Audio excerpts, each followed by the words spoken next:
si Vice President Sara Duterte noong 2025. Subalit ang nasabing articles of impeachment ay dineklara ng Korte Supremang null and void ab initio, kung kaya't ito ay inarchive ng Senado.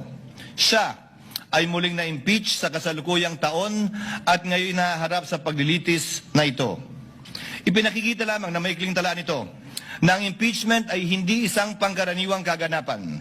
Turing nga ng Korte Suprema, quote, "It is the most difficult and cumbersome mode of removing a public officer from office." Subalit, ang paglilitis na ito hindi lamang hindi pangkaraniwan, ito ay tunay na bukod tangi. Bakit? Una, si Vice Presidente Sara Duterte ang kauna-unahang opisyal na 2 beses na na-impeach ng mababang kapulungan. Pangalawa, siya ang kauna-unahang Vice Presidente na haharap sa paglilitis ng isang impeachment court at pangalawang opisyal lamang na halal ng sambayanan na sasailalim sa prosesong ito.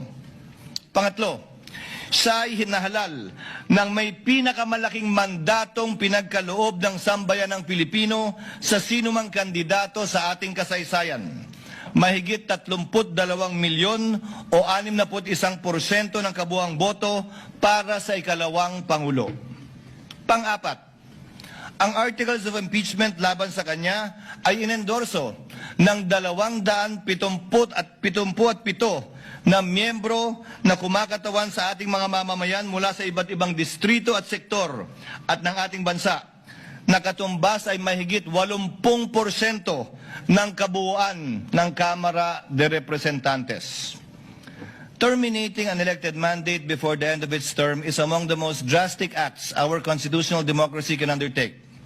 This is why the trial must be guided with prudence, tempered by caution, and marked with unquestionable impartiality.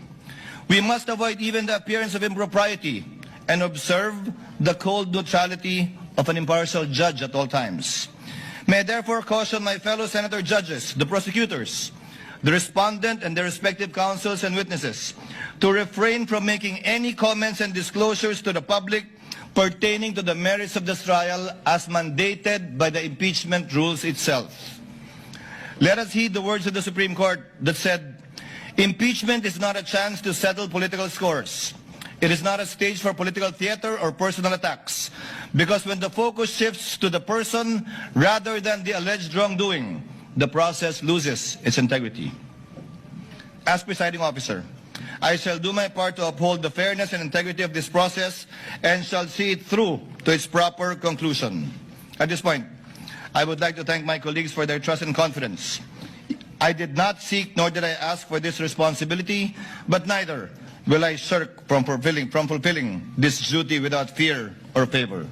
The Constitution provides that no person shall be convicted without the concurrence of 2/3 of all the members of the Senate. With 24 members of the Senate, a literal interpretation of this means that conviction requires the affirmative vote of at least 16 senator judges.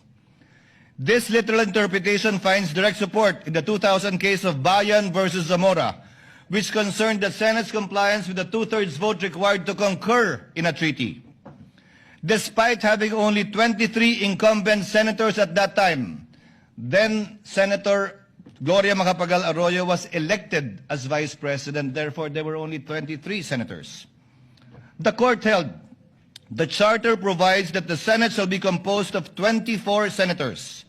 Without a tinge of doubt, 2/3 of the figure, or not less than 16 members, is an unquestionable compliance with the requisite number of votes mentioned in Section 21 of Article 7. It behooves therefore all of us to observe the same fidelity with the Constitution in this trial, which affects not only the mere ratification of a treaty, but more so affects the substantial rights of the respondent, as well as the sovereign will of the people as expressed in the overwhelming mandate given to her. This is the prevailing law today. It or not, we abide by it.